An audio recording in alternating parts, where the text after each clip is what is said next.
Hello बच्चों, कैसे हो आप सब। आप सबका एक बार फिर से स्वागत है आपके यूट्यूब चैनल पाथवे पे। तो हम लोग फिजिक्स में क्लास 12th का जो फिजिक्स है उसमें हम लोग विद्युत आवेश एवं क्षेत्र को पढ़ रहे थे। और आज हम लोग इस लेक्चर में विद्युत ध्रुव की भौतिक सार्थकता के बारे में देखेंगे। और उसके बाद हम लोग देखने वाले हैं कि एक समान विद्युत क्षेत्र में अगर हम लोग किसी विद्युत द्विध्रुव को रख देते हैं तो उस पर बल आघूर्ण कितना होता है। ये दो पॉइंट को आज हम लोग इस लेक्चर में कंप्लीट करने वाले हैं। तो चलिए स्टार्ट करते हैं हम लोग इस लेक्चर को। और आज से हम लोग देखेंगे कि विद्युत ध्रुव की भौतिक सार्थकता जो है वो क्या होता है। और उसमें सबसे पहले जो है आपको देखना है कि आध्रुवीय अणु जो है वो क्या होता है। तो आध्रुवीय अणु हम लोग किसको बोलेंगे?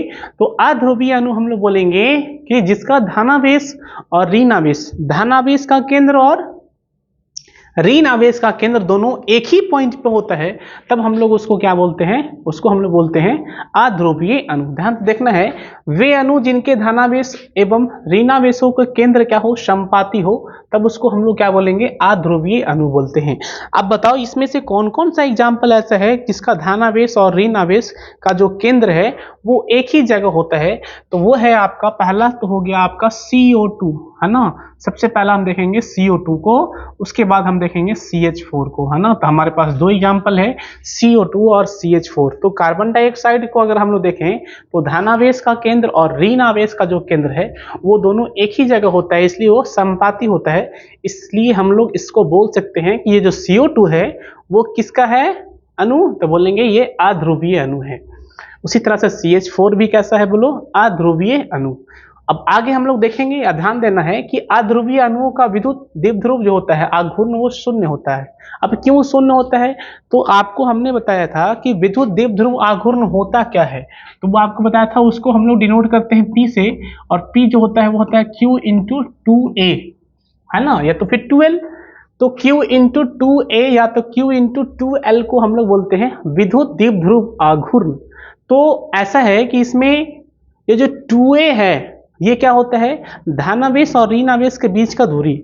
और इस आध्रुवीय अणु में क्या है कि आपका धनावेश का केंद्र और ऋणावेश का केंद्र जो है वो एक ही जगह है। तो ये जो दूरी है हमारा, ये जो दूरी है हमारा ये 2A, ये कितना हो जाएगा बोलो? 0 हो जाएगा, जिसके कारण हमारा P का मान जो है वो कितना आ जाएगा बोलो? 0 आ जाएगा। तो यहाँ से हमें एक पॉइंट क्लियर हो गया कि आध्रुवीय अणु का जो विद्युत द्विध्रुव आघूर्ण होता है वो क्या होता है बोलो? शून्य होता है ना। क्या होगा बोलो? वो होता है हमारा शून्य होता है। ठीक है, नेक्स्ट हम लोग देखने वाले हैं ध्रुवीय अणु को, कि ध्रुवीय अणु क्या होता है। तो जस्ट इसका अपोजिट है वे अणु जिनके धनावेशों एवं ऋणावेशों, है ना, यहाँ पे ऋणावेशों होगा। वे अणु जिनके धनावेशों एवं ऋणावेशों केंद्र भिन्न भिन्न हो, क्या कहलाता है? वो ध्रुवीय अणु। तो इसमें क्या होगा कि धनावेश का केंद्र और ऋणावेश का केंद्र दोनों ही क्या होगा? एक दूसरे से अलग होगा। जैसे ये धनावेश का केंद्र यहाँ पे है तो ऋणावेश का केंद्र यहाँ पे होगा। तो दोनों अलग अलग है तो दोनों के बीच में दूरी भी आ गया। अगर दोनों के बीच में दूरी आ गया तो दोनों का होगा हमारा P का वैल्यू वहाँ पे शून्य नहीं होगा। तो इलेक्ट्रिक डाइपोल मोमेंट जो है वो डज नॉट इक्वल टू 0 होगा। ठीक है, आगे हम लोग देख लेंगे यहाँ पे। अच्छा, इसमें एग्जाम्पल की बात करेंगे, इसमें कौन कौन सा आपका एग्जाम्पल है जिसमें धनावेश का केंद्र और ऋणावेश का केंद्र जो है अलग अलग। तो सबसे पहला हम देखेंगे H2O को, है ना, H2O, और भी देखिएगा तो NaCl, और भी देखिएगा तो HCl। इसमें सब में क्या होता है? इसमें धनावेश का केंद्र और ऋणावेश का केंद्र दोनों क्या होता है? अलग अलग होता है। ठीक है, चलिए नेक्स्ट आपको यहाँ ध्यान देना है कि ध्रुवीय अणु में कि विद्युत द्विध्रुव आघूर्ण जो है वो क्या होता है? शून्य नहीं होता है। तो अगर आपको आध्रुवीय अणु को कहाँ जाना है बोलो? ध्रुवीय अणु में कन्वर्ट करना है ना। तो वहां पे क्या करना है? वही पॉइंट हमने लिखा है, प्रत्येक ध्रुवीय अणु का विद्युत द्विध्रुव आघूर्ण क्या होता है? विद्युत द्विध्रुव आघूर्ण होता है आध्रुवीय अणु पर, है ना, विद्युत क्षेत्र लगाने पर वे ध्रुवीय अणु में बदल जाते हैं। तो अगर हम चाहते हैं कि आध्रुवीय अणु जो है वो हमारा ध्रुवीय अणु की तरह काम करे तो इसके लिए आपको क्या करना होगा? इसके लिए आपको वहां पे विद्युत क्षेत्र को अप्लाई करना होगा।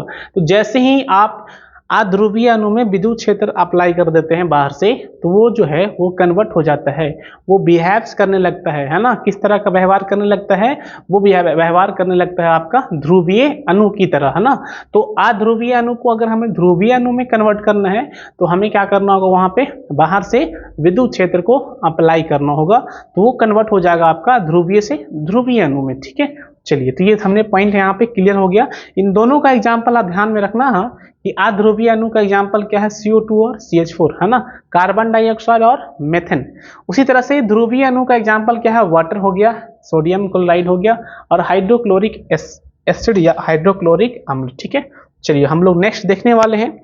और नेक्स्ट हमारा आज का जो सबसे महत्वपूर्ण क्वेश्चन है वो ये है कि एक समान विद्युत क्षेत्र में विद्युत द्विध्रुव पर बल, है ना, यहाँ पे लिखिएगा एक समान विद्युत क्षेत्र में विद्युत द्विध्रुव पर बल। तो हम लोग बल निकालने वाले हैं कि विद्युत द्विध्रुव पर कितना बल लगेगा। ठीक है, तो ये 5 मार्क्स का सवाल जो है, ये आपके एग्जाम में 5 मार्क्स का सवाल जो है वो पूछा जाता है कि एक समान विद्युत क्षेत्र में अगर हम लोग विद्युत द्विध्रुव को रख दें तो उस पर बल आघूर्ण जो है वो कितना लगेगा, यही आपसे पूछा गया है। तो हमने यहाँ पे क्या किया है कि यहाँ पे हमने एक समान विद्युत क्षेत्र लिया है जिसका क्या है बोलो E है। ठीक है, अब उसमें हमने क्या किया है कि एक विद्युत द्विध्रुव को इस तरह से हमने उसको रख दिया है और जिसका कोण कितना है? थीटा कोण पे रख दिया। ये विद्युत द्विध्रुव है, इसको आप थीटा कोण पे रख दो ऐसे। तो जैसे रखिएगा तो इस पे क्या होगा? इस पे लगेगा बल, है ना। तो सबसे पहले हम इसका नाम दे देते हैं कि हमने इसका नाम दे दिया A, ये है पॉइंट B और ये पॉइंट है C। सबसे पहले ये देखो कि ये है हमारा प्लस Q आवेश, ये हो गया माइनस Q आवेश, दोनों के बीच का दूरी कितना है? 2a। इसका मतलब सर ये हो गया हमारा विद्युत द्विध्रुव, है ना, क्योंकि विद्युत द्विध्रुव क्या होता है कि दोनों का जो आवेश है उसका परिमाण तो समान होता है लेकिन उसका जो दिशा है वो अलग अलग होता है। तो यहाँ प्लस है तो यहाँ पे क्या है? दोनों को कुछ दूरी पर रख देते हैं तो बन जाता है हमारा विद्युत द्विध्रुव बन जाता है। अब चलिए, इसी विद्युत द्विध्रुव को हमने क्या किया? विद्युत क्षेत्र में थीटा कोण पर रख दिया है। तो इस पे हमें क्या निकालना है? बल आघूर्ण निकालना है। कैसे निकालना है ध्यान से समझिएगा। सबसे पहले आप बोर्ड पे जरा देखो कि ये विद्युत क्षेत्र में हमारे पास 2 आवेश है, एक प्लस Q है और एक माइनस Q है ना। तो आपको बताया था हमने कि विद्युत क्षेत्र में अगर कोई धनावेश रखा हुआ है तो उस धनावेश पे जो बल लगेगा वो विद्युत क्षेत्र के दिशा में लगेगा और ऋण आवेश पे जो बल लगेगा वो विद्युत क्षेत्र के अपोजिट दिशा में लगेगा। तो हम यहाँ से क्या करेंगे? हम बल को दिखाएंगे, है ना। हम यहाँ से बल को दिखाएंगे कि प्लस पे जो बल लगेगा वो इधर लगेगा और वो कितना लगेगा बोलो? उसको हमने नाम दे दिया F1 दे दिया। ठीक है, और माइनस पे जो बल लगेगा वो इधर लगेगा, है ना, क्योंकि अपोजिट लगता है और उसको हमने नाम दे दिया है F2। तो F1 और F2। अब बताओ कि बल कितना होता है किसी आवेश पे? तो बोलेंगे बल जो होता है वो होता है Q इंटू E के बराबर, Q इंटू E के बराबर। तो यहाँ पे जो बल लगेगा वो आपका लग जाएगा तुम्हारा प्लस का Q इंटू E, है ना जी। और यहाँ पे जो बल लगेगा वो आपका लग जाएगा आपका माइनस का Q इंटू E। तो हमने दोनों आवेश पे बल जो है वो निकाल लिया है, एक पे प्लस Q इंटू E, एक पे हमारा माइनस Q इंटू E। अब ध्यान से देखो कि यहाँ पे दोनों आवेश पे जो बल लगा है वो है F1 और एक F2, है ना। तो यहाँ पे देख रहे हैं कि दोनों आवेश पे जो बल लगा है कि वो दोनों आवेश का जो बल तो है, बल का परिमाण तो सेम है ना। यहाँ भी Q इंटू ई, यहाँ भी Q इंटू ई, लेकिन दोनों बल का जो दिशा है वो अपोजिट है ना। तो क्या होगा? अगर हमें पता ये करना है कि उस विद्युत द्विध्रुव पर कितना बल लगा है तो हम बोलेंगे शून्य बल लगा। क्यों शून्य बल लगा है? क्योंकि इधर में प्लस माइनस का Q इंटू ई और इधर में प्लस का Q इंटू ई, दोनों का मान जोड़िएगा कितना आ जाएगा? 0। लेकिन यहाँ पे एक पॉइंट ये देखना है आपको कि इन दोनों के बीच में इस पे नेट बल तो 0 है, लेकिन ध्यान से देखो कि इस बल जो है वो इस लाइन के लॉन्ग लग रहा है ना। ये जो बल है वो इस लाइन के लॉन्ग लग रहा है और ये जो बल है वो इस लाइन के लॉन्ग लग रहा है। तो दोनों बल जो है वो अलग अलग रेखा की दिशा में लग रहा है ना, जिसको बोलते हैं हम लोग क्रिया रेखा, या इंग्लिश में बोलेंगे तो लाइन ऑफ एक्शन। दोनों बलों का लाइन ऑफ एक्शन जो है वो दोनों बलों का जो क्रिया रेखा है वो अलग अलग है। ये इसका ये इधर है और ये इधर है। तो हो क्या रहा है कि इस विद्युत द्विध्रुव पे बल जो है वो तो समान है, लेकिन दोनों का दिशा क्या है, अलग अलग, इसलिए उस पे जो नेट बल है वो शून्य है, लेकिन दोनों बलों का जो क्रिया रेखा है वो अलग अलग है। इसीलिए होगा क्या कि हमारा जो विद्युत द्विध्रुव जो है वो घूमने लगेगा। क्यों घूमने लगेगा? कि इस पे नेट बल 0 है और यहाँ पे दोनों का क्रिया रेखा क्या है बोलो, अलग अलग, इसलिए यहाँ क्या होगा भाई, घूमने लगेगा। तो सबसे पहले हम लोग इसको एग्जाम में ढंग से लिखेंगे, तरीके से लिखेंगे। कैसे लिखेंगे? सबसे पहले आप लिखिएगा, माना एक विद्युत द्विध्रुव है, माना एक विद्युत द्विध्रुव है ना, जिसका द्विध्रुव आघूर्ण जो है वो P है ना, जिसे हम लोग विद्युत क्षेत्र में थीटा कोण पर रख दिए गए हैं, है ना। कितने कोण पर रख दिए बोलो? थीटा कोण पर रख दिए हैं। उसके बाद हम लोग यहां से आगे की ओर कंटिन्यू होंगे। बोर्ड पर ध्यान से देखिएगा। सबसे पहले हम लोग क्या निकालेंगे कि इस प्लस क्यू आवेश पे बल, है ना, प्लस क्यू आवेश पर बल, प्लस क्यू आवेश पर हमें निकालना है कि बल कितना होगा। तो प्लस क्यू आवेश पर बल की अगर बात करेंगे तो कितना बल लग रहा है बोलो? उस पे लग रहा है F1 बल। तो यहाँ पे जो हमारा बल हो जाएगा वो F1 हो जाएगा। वो कितना हो जाएगा तुम्हारा? Q इंटू ई के बराबर हो जाएगा। प्लस में होगा ना, तो हो जाएगा तुम्हारा प्लस में Q इंटू ई के बराबर। अच्छा, फिर हम लोग निकालेंगे माइनस क्यू आवेश पर बल, है ना। तो माइनस क्यू आवेश पर अगर हमें बल निकालना है तो बल कितना होगा बोलो? तो वो हो जाएगा हमारा F2 और वो हो जाएगा माइनस का Q इंटू ई, है ना। तो हमने निकाल लिया कि प्लस क्यू आवेश पर बल इतना है और माइनस क्यू आवेश पर बल इतना है। अब हम लोग ये पता करेंगे कि कुल बल कितना है। कुल बल कहाँ बोलो? कुल बल विद्युत द्विध्रुव पर। तो आपको ये निकालना है कि विद्युत द्विध्रुव पर कुल बल कितना है, मतलब कि आपको निकालना है F का वैल्यू, है ना जी। F का वैल्यू आपको निकालना है, F नेट निकालना है। तो F नेट निकालिएगा तो कितना आ जाएगा, जरा ध्यान देना। ये आ जाएगा तुम्हारा F1 और प्लस में F2, है ना बोलो। F1 हो जाएगा और प्लस में कितना हो जाएगा बोलो? F2 हो जाएगा, ठीक है ना। चलिए इसको और आगे की ओर कंटिन्यू कर देते हैं। अब हमें ये बताओ कि F नेट आपका कितना आ जाएगा। F नेट जो है वो आपका F1 कितना है? प्लस का Q इंटू ई, और F2 कितना है बोलो? माइनस का Q इंटू ई। दोनों को जोड़ देंगे तो आ जाएगा 0। तो हमने यहाँ से क्या किया है, हमने यहाँ से F नेट का मान निकाल लिया है 0, है ना जी। यहाँ से F नेट का जो मान है वो कितना आ गया बोलो? 0 आ गया, है ना। F नेट का जो मान है वो हमारा आ गया है 0। लेकिन ध्यान से ये समझना है कि नेट बल तो 0 है, लेकिन दोनों का जो लाइन ऑफ एक्शन है सर वो अलग अलग है।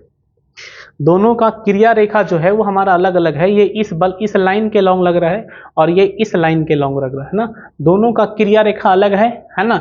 इसीलिए क्या होगा, यहाँ पे बल आघूर्ण आएगा। क्या आएगा बोलो? बल आघूर्ण आएगा। तो हम लोग यहाँ पे एक लाइन ऐड भी कर सकते हैं कि यहाँ पे क्या हम लोग ऐड करेंगे कि दोनों आवेश पर लगने वाला बल का परिमाण समान है ना, परंतु दिशा विपरीत है।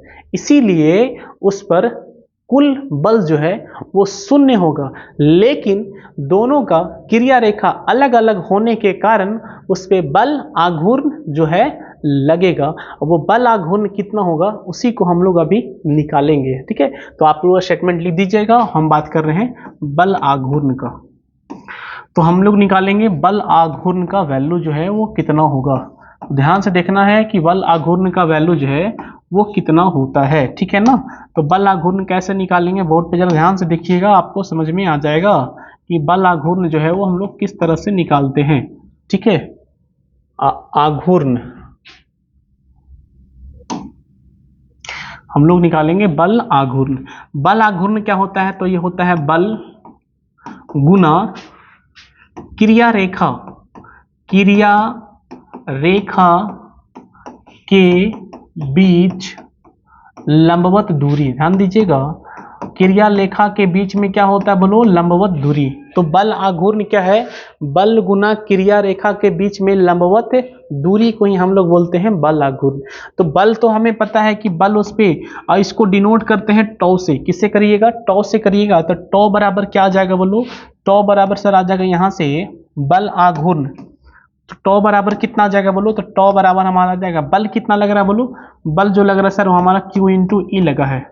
अब हमें ये बता दो यहाँ से कि ये क्रिया रेखा के बीच में लंबवत दूरी कितना है। ध्यान से देखना बोर्ड पे, यहाँ से आपको समझा देते हैं क्रिया रेखा के बीच में लंबवत दूरी। तो एक हमारा लाइन ये है और एक हमारा लाइन ये है, इसके बीच का लंबवत दूरी हमारा ये है। तो इसका मतलब हमें सर ये वाला निकालना होगा, दूरी जो है वो कितना होगा। कैसे निकालेंगे ध्यान से समझना। आपको एक दिख रहा है समकोण त्रिभुज, आपको एक समकोण त्रिभुज दिख रहा है ए, हम लोग यहां से लिख देते हैं त्रिभुज ए बी सी में, है ना। तो हम लोग त्रिभुज ए बी सी में चलेंगे और इसमें हम लोग लगाएंगे कॉस थीटा बराबर। तो ये बताओ ए बी सी में कॉस थीटा का मान क्या होता है, तो बोलेंगे कॉस थीटा बी बटा एच। अगर ये थीटा है तो ये तो हमारा पी हो गया, लेकिन बी क्या होगा बोलो, हमारा ए बी। तो हमारा जो है वो बी क्या हो जाएगा बोलो, बी जो हो जाएगा हमारा ए बी। अच्छा, कॉस थीटा नहीं लगाना आपको, यहाँ से साइन थीटा का मान निकाल लेना। किसका निकाल लेना बोलो, साइन थीटा का। तो यहाँ से बताइए कि साइन थीटा क्या होता है। साइन थीटा होता है पी बटा एच। साइन थीटा जो है वो होता है हमारा पी बटा एच। अगर ये थीटा है तो ये हमारा पी हो जाएगा। पी कहने का मतलब बीसी, तो हमने बीसी ले लिया। और एच कहने का मतलब एसी, और एसी कितना है तुम्हारा 2a है। एसी जो है वो तुम्हारा 2a है। तो जरा यहाँ से बताइए कि बीसी का मान कितना आ जाएगा, तो बोलेंगे 2a साइन थीटा। चलो हमने यहाँ से निकाल लिया कि वो लंबवत दूरी जो है वो कितना है बोलो, BC equal to 2a sine theta के बराबर। तो हम लोग कुछ नहीं करेंगे, यहाँ पे वैल्यू पुट कर देंगे कि यहाँ से हो जाएगा तुम्हारा 2a sine theta, 2a sine theta के ये हो जाएगा हमारा इक्वल हो जाएगा। अब इसी को हम लोग सॉल्व कर लेते हैं, बात काफी आसान से सॉल्व हो जाएगा। ध्यान से देख लेना आप। क्या करो, आप यहाँ से लिख दो q और इंटू में 12 कर दो, इंटू में क्या कर दो 12 2a कर दो, और यहाँ से हम लोग कर लेंगे e साइन थीटा, है ना। इंटू में कर लेंगे e साइन थीटा। उसके बाद हम लोग क्या देख लेंगे यहाँ से कि टॉर्क हमारा कितना हो जाएगा, तो q into 2a, q into 2a का वैल्यू कितना होता है, p होता है ना। तो ये आ जाएगा हमारा यहाँ से p हो जाएगा, ये हो जाएगा हमारा pe साइन थीटा। क्या हो जाएगा बोलो, pe साइन थीटा। यहाँ पे आप लिख दीजिएगा कि p बराबर होता है q इंटू में 2a, है ना। p बराबर क्या होता है, q इंटू में 2a। तो टॉर्क कितना आ गया, p साइन थीटा। तो टॉर्क का वैल्यू हमने यहाँ से निकाल लिया है कि टॉर्क का वैल्यू आ गया हमारा p साइन थीटा। हाँ, तो टॉर्क का वैल्यू हमारा कितना आ गया बोलो, तो टॉर्क का वैल्यू हमारा आ गया यहाँ से pe साइन थीटा के बराबर। p साइन थीटा का क्या आ गया बोलो, p साइन थीटा के हमारा आ गया बराबर। ठीक है, p साइन थीटा के आ गया बराबर। अब यहाँ पे अगर इसी को हमें लिखना है सदिश के रूप में, किसके रूप में बोलो, अगर हमें लिखना है सदिश के रूप में, अगर हमें लिखना है इसे सदिश के रूप में, अगर लिखने के लिए बोल दिया जाए कि आप हमें लिख के बताओ कि सदिश के रूप में कितना होगा, है ना। तो सदिश के रूप में अगर हमें लिखना है टॉर्क का मान जो है वो सदिश के रूप में लिखना है कितना होगा। कैसे लिखेंगे, कुछ नहीं करना है आपको, टॉर्क बराबर लिख देना ऐसे, torque equal to mod P cross E, है ना। Torque equal to mod P cross E। इस तरह से हम लोग इसको सदिश के रूप में लिख देंगे। है सिंपल भी, आप ऐसे कहीं पे आपको लिखा हुआ मिल जाएगा कि टॉर्क जो है हमारा, टॉर्क जो है वो P क्रॉस E के बराबर होता है। P क्रॉस कितने के बराबर होता है बोलो, E के हमारा बराबर होता है। तो टॉर्क कितना होता है, जिसको बोलते हैं हम लोग बल आघूर्ण P साइन थीटा। अगर उसी को हम लोग लिखेंगे सदिश के फॉर्म में, तो हमें लिखना होगा torque equal to P cross E, P cross E। ठीक है, चलिए आगे हम लोग देखते हैं, इसके बारे में और पॉइंट देखेंगे। सबसे पहले हमने टॉर्क का मान हम लोग लिख लिया यहाँ से कि टॉर्क का जो मान है, टॉर्क का जो हमारा मान है वो है हमारा है PE sine theta, PE sign theta के बराबर। ठीक है, अब यहाँ से हम लोग केस चलेंगे, केस नंबर 1 हम लोग देखने वाले हैं कि केस नंबर 1 क्या है। केस नंबर 1 में हम लोग देखेंगे जब थीटा का मान हो जाए 0, जब थीटा का मान कितना डिग्री हो जाए बोलो, 0 डिग्री। जब थीटा हमारा 0 डिग्री होगा तो बताइए कि यहाँ से कि साइन 0 कितना हो जाएगा, तो साइन हो जाएगा यहाँ पे 0 डिग्री, और साइन 0 डिग्री होता है हमारा 0। तो उस केस में हमारा टॉर्क कितना आ जाएगा, टॉर्क हो जाएगा हमारा PE साइन 0 डिग्री, और साइन 0 डिग्री होता है हमारा 0। तो यहाँ से हमने निकाल लिया है टॉर्क का मान 0। तो जब थीटा तुम्हारा 0 डिग्री होगा तो उस समय टॉर्क का मान कितना आएगा बोलो, उस समय हमारा टॉर्क का जो मान आएगा वो आ जाएगा हमारा 0।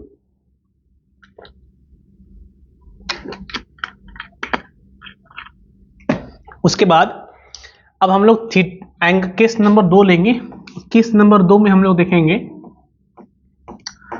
केस नंबर 2 में जब हम लोग थीटा को ले लेते हैं 90, तो जैसे ही आप थीटा को ले लीजिएगा 90 डिग्री, तो आपका यहाँ से साइन 90 का मान निकालना होगा, और साइन 90 का मान होता है 1, है ना। साइन 90 का मान कितना होता है बोलो, 1 होता है। तो आप यहाँ से बताओ कि टॉर्क कितना आ जाएगा, तो बोलेंगे पीई साइन 90 डिग्री, है ना। और साइन 90 कितना होता है हमारा, साइन 90 होता है 1, तो ये हो जाएगा तुम्हारा पीई। तो टॉर्क का मान हमारा आ गया यहाँ से कि पीई के बराबर। तो टॉर्क हमारा कितना आ गया बोलो, पीई के बराबर। तो ये टॉर्क जो है वो कब है, जब हमारा थीटा जो है वो कितना डिग्री है बोलो, 90 डिग्री। अभी एक और लास्ट केस बचता है, उसको भी आप डिस्कशन कर लेते हैं, और वो क्या है बोलो, जब हमारा केस नंबर 3, केस नंबर 3 जो है वो क्या है बोलो, केस नंबर 3 है हमारा कि जब हमारा थीटा का वैल्यू जो है वो कितना डिग्री हो जाए बोलो, 180 डिग्री। तो जैसे ही आपका थीटा 180 डिग्री होगा, उस केस में बताइए कि साइन का वैल्यू क्या होगा। तो साइन 180 डिग्री का मान अगर आपको याद है तो पता होना चाहिए 0 होते हैं। तो यहाँ से बताओ कि टॉर्क क्या आ जाएगा, तो बोलेंगे पीई साइन 180 डिग्री, और साइन 180 का मान होता है 0, तो टॉर्क हमारा आ गया 0। तो टॉर्क हमारा आ गया 0। तो टॉर्क का मान हमारा 0 जो है वो 2 पोजीशन पे आता है, एक तो 0 पे डिग्री पे, और एक हमारा 180 डिग्री में, है ना। अब इन दोनों के बीच में डिफरेंस क्या है, तो इसको हम लोग बोलते हैं केस नंबर 1, जब थीटा का मान कितना डिग्री है बोलो, 0 डिग्री है, तो इसको हम लोग बोलते हैं अस्थाई संतुलन की स्थिति।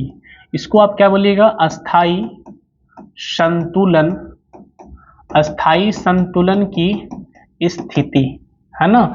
इसको हम लोग बोलेंगे अस्थाई संतुलन की स्थिति, इसको हम लोग बोलेंगे अस्थाई संतुलन की स्थिति। जब वो 180 डिग्री होगा तब हम लोग उसको बोलेंगे अस्थाई संतुलन की स्थिति। तो ये हमारा जो है अस्थाई संतुलन की स्थिति, ठीक है ना। तो टॉर्क का मान अगर 0 डिग्री पे 0 है तो कैसा पोजीशन होगा, अस्थाई संतुलन की स्थिति। टॉर्क का मान 0 तो है, लेकिन अगर 180 डिग्री पे 0 है तो उसको बोलेंगे, बोले अस्थाई संतुलन की स्थिति। और ये टॉर्क का वैल्यू कितना है बोलो, पीई, तो ये है हमारा मैक्सिमम वैल्यू, है ना। ये कौन सा वैल्यू है बोलो, मैक्सिमम वैल्यू हमारा है। तो टॉर्क का मैक्सिमम वैल्यू की बात करेंगे तो कितना होगा बोलो, पीई होगा।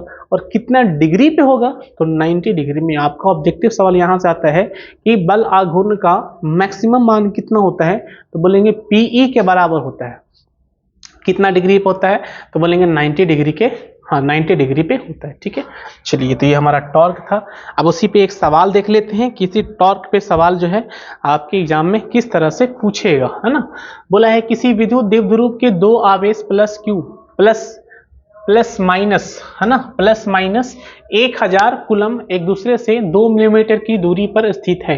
तो हमारे पास देखो आवेश है, एक विद्युत द्विध्रुव है जिसके 2 आवेश है प्लस माइनस 100।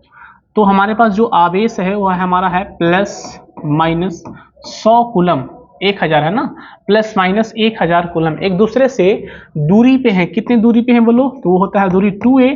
अब 2a का वैल्यू उसने दे दिया है 2 मिलीमीटर। कितना बोलो, 2 मिलीमीटर दिया हुआ है। अच्छा, पहले इसको हमें सबसे पहले मीटर में चेंज करना होगा। तो मिली का मतलब होता है 10 का पावर माइनस का 3 मीटर, है ना। तो ये हो गया हमारा 2 गुना 10 का पावर माइनस का 3 मीटर, ठीक है ना। चलिए, तो ये हमारा क्या है बोलो, हमारा ये आ गया दूरी। हमसे क्या बोला है, एक समान विद्युत क्षेत्र, कितना बोलो, एक समान विद्युत क्षेत्र है, और वो कितना है बोलो, वो है हमारा 15 विद्युत क्षेत्र है एक समान, वो है तुम्हारा 15 गुना 10 का पावर 15 गुना 10 का पावर 7 15 गुना 10 का पावर 7 न्यूटन पर कूलम के में 30 डिग्री के कोण पर हमें रखा हुआ है ना। तो आपसे बोला है यहाँ पे क्या बोलो कि एक समान विद्युत क्षेत्र कितना बोलो, 15 गुना 10 का पावर 7 न्यूटन पर कूलम, ठीक है, 2 मिलीमीटर की, हाँ, न्यूटन पर कूलम में एक विद्युत द्विध्रुव, है ना, थीटा कोण पर स्थित है, ठीक है। चलिए, यहां से हमें क्या करना है, हमें निकालना है बल आघूर्ण का मान, है ना, हमें निकालना है बल आघूर्ण का, हमें मान निकालना है कि कितना होगा। कुछ नहीं करना है आपको, टॉर्क का वैल्यू पूछा गया है, और टॉर्क हमें पता है वो होता है पीई साइन थीटा के बराबर। टॉर्क क्या होता है बोलो, पीई साइन थीटा के बराबर। तो कुछ नहीं करना है, सबसे पहले हमें पी निकालना है, और पी निकालने के लिए हम क्या करेंगे, हम पी निकालने के लिए एक फॉर्मूला लगा देंगे, Q इंटू 2a के बराबर होता है ना, Q इंटू 2a के बराबर होता है, और Q का वैल्यू उसने दिया 1000 है ना, तो यहाँ से ले लेंगे 1000, और 2a का वैल्यू उसने दिया हुआ है, ऐसा कर लो आप यहाँ पे थोड़ा सा इसमें चेंजिंग कर लेते हैं, ये हम लोग जो लिखे हैं Q का मान, इसको आप लिख दो 10 का पावर 3, क्यों, क्योंकि 1000 को हम लिख सकते हैं 10 का पावर 3। और उसी तरह से बताओ 2a का मान कितना है, तो बोलेंगे 2 गुना 10 का पावर माइनस में 3। अब इसको सॉल्व कर दीजिएगा, तो देखो ये -3 ये +3 खत्म हो जाएगा, तो यहाँ से बचेगा 2। तो हमने यहाँ से p का जो मान है वो कितना निकाल लिया बोलो, p का जो मान है हमने निकाल लिया है 2। अब कुछ नहीं करना है, आप सबका मान यहाँ पुट कर लो, ये 2 हो जाएगा, ये हमारा 15 है, और गुना 10 का पावर कितना हो जाएगा बोलो 7। अब यहाँ साइन थीटा ना, तो मतलब थीटा का वैल्यू कितना है 30 डिग्री, तो हम यहाँ से पुट कर देंगे साइन 30 डिग्री, और साइन 30 डिग्री का मान सबको पता होना चाहिए 1/2 होता है, तो ये हो जाएगा 15 गुना 10 का पावर 7 है ना, और ये हो जाएगा हमारा 1/2। 2 से 2 क्या हो गया बोलो, कैंसिल आउट, तो हमारा आ जाएगा 15 गुना 10 का पावर 7 है ना, तो ये हमारा आ जाएगा टॉर्क का वैल्यू 15 गुना 10 का पावर 7 आ जाएगा, 15 गुना 10 का पावर 7 आ जाएगा है ना। अब इसका मात्रक क्या होगा, तो बोल देंगे न्यूटन मीटर, न्यूटन मीटर के बराबर होगा, न्यूटन मीटर के बराबर होगा। तो इसी तरह से सवाल जो है आपको इस कंसेप्ट पे पूछा जाएगा बल आघूर्ण के बारे में, ठीक है। तो आज हमने बल आघूर्ण को पूरी तरह से कंप्लीट कर दिया है, और हम लोग ये विद्युत आवेश एवं क्षेत्र पे 1 से 2 लेक्चर और होगा, उसके बाद ये चैप्टर कंप्लीट हो जाएगा आपका, उसके बाद फिर हम लोग नेक्स्ट आगे की ओर कंटिन्यू हो जाएंगे, ठीक है। तो चलिए मिलते हैं फिर से एक बार नेक्स्ट वीडियो में नए उमंग और नए जोश के साथ, तब तक के लिए बेस्ट ऑफ लक।